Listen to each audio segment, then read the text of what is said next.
bonjour à tous et bienvenue dans notre journal télévisé. Aujourd'hui, nous allons parler des nouvelles réformes éducatives en Chine.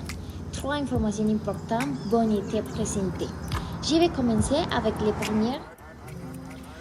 Les premières nouvelles, c'est l'intelligence artificielle sera obligatoire pour les enfants à partir de 6 ans. Le Chine a décidé que l'enseignement de l'intelligence artificielle sera obligatoire dès l'âge de 6 ans. L'objectif est de préparer les enfants à la révolution numérique et de développer toutes leurs compétences technologiques.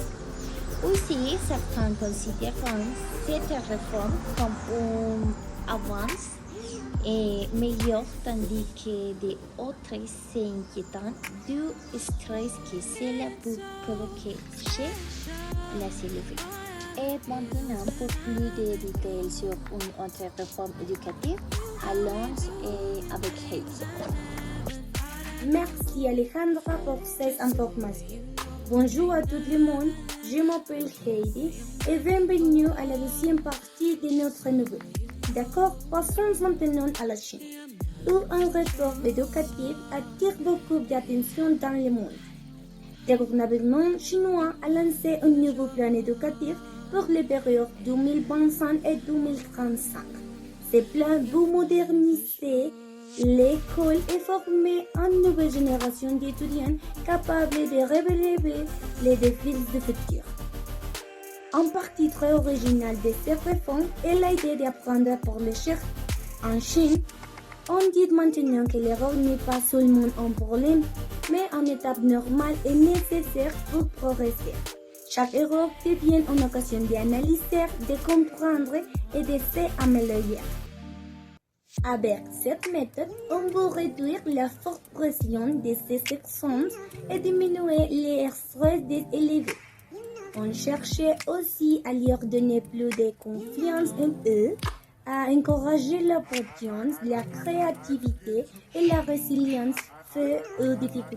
En résumé, cette réforme veut changer la manière d'apprendre. Elle montre que l'échec n'est plus un honte, mais au contraire une clé importante pour réussir. C'est une idée très importante et très géniale qui peut inspirer d'autres pays et donner une nouvelle vision de l'éducation. Et pour finir, pour compléter cette information, Alison va nous parler plus en détail des nouveaux plans éducatifs chinois.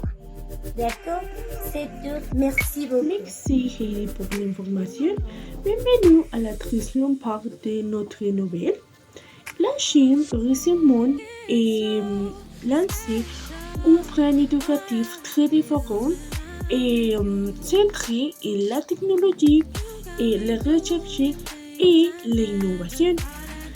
Et réforme que nous venons présenter, il est important de parler de l'impact social et culturel et des changements en Chine.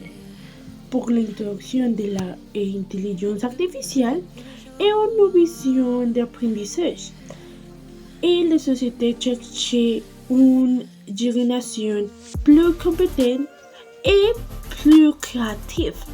Et maintenant, Alejandra est revue pour clôturer notre journal. Voilà, ce sont les principales nouvelles d'aujourd'hui sur l'éducation en Chine. Merci à Heidi et Alison pour le reportage. Merci à vous de nous avoir suivis dans notre journal télévisé. Bien note et bonne soirée.